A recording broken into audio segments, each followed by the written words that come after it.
To create a Turnitin assignment in Canvas, go to the assignments area and then the group that you want to put it in.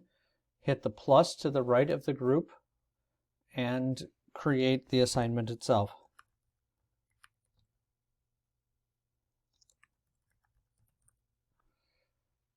If you want to use a rubric, you want to save it and open the Turnitin assignment and put the rubric in right away before you set it up as an actual Turnitin assignment.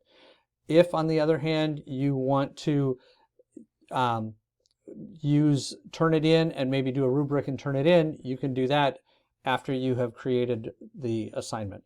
So I'm going to go ahead plus rubric, find a rubric, find the rubric that is already set up in this course, use this rubric, and now I'm going to edit it and make it a Turnitin assignment.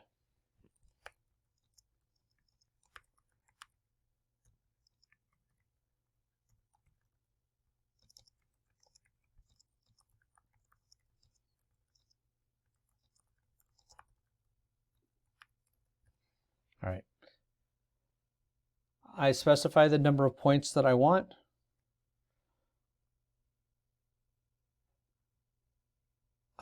I can then go in under submission type, pick external tool.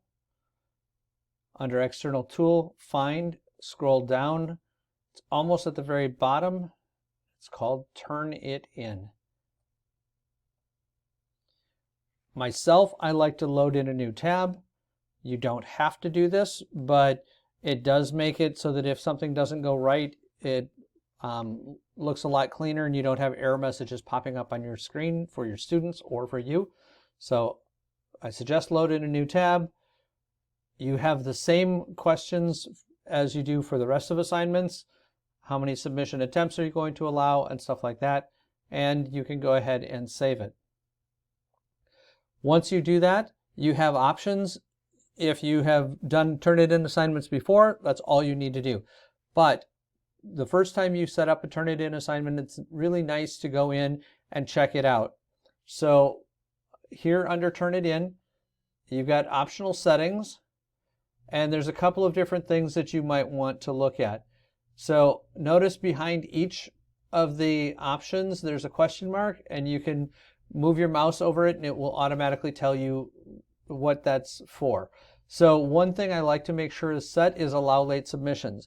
Even if you do not allow late submissions in Canvas, allowing late submissions means that if in Canvas you change the due date, you happen to allow late submissions, you give one student the ability to submit at a different time than others, Turnitin will allow for that to work.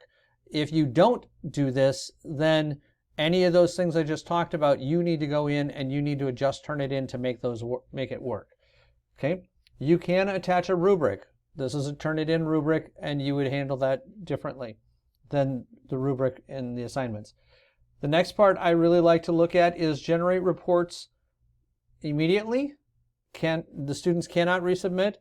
Generate reports immediately. Students can resubmit until the due date. After 3 resubmissions, the report takes 24 hours to create. This is a nice option. It allows the students to submit multiple times up until the due date. And that's the key there, is up until the due date.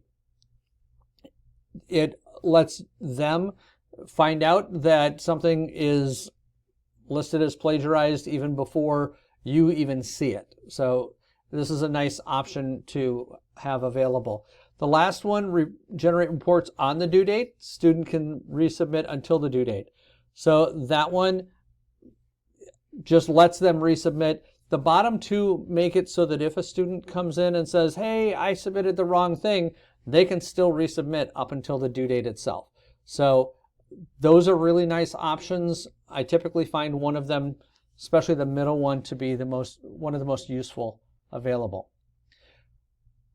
I like myself to allow students to view similarity reports. Again, if they do that, that lets them see what is marked as plagiarized so that they can get it fixed before they hand in their final papers. Excluding bibliography and quoted material. This can be turned on and off at different times, and that's important. It allows you to be the one in charge and pick what makes sense. If you have students who put everything in quotes, then you might want to turn that off. If you have things that are reasonable, you can have it on. It goes back and forth, but that's up to you how you want to do that. Exclude small sources. I typically do not have that turned on, but you can if you do. Is it a percentage of your whole course that of the whole paper that you want, or is it a number of words that excludes it? Usually I like to have that turned off, and then you can again turn it on for an individual student if that's what you want. There are templates that you can upload so that you exclude certain text that is going to show up in basically every submission. And when you're done, save the settings for future use. This is really handy so that, as you saw, while I clicked on several things, the majority of what I wanted was already selected. So then I hit submit. It's ready to go. Settings are saved successfully. I can go back to the assignment inbox, and here I will see, once students start submitting, I will see those submissions come up, and I can grade them, and I can see how that worked with regard to plagiarism. That is how you create a Turnitin assignment.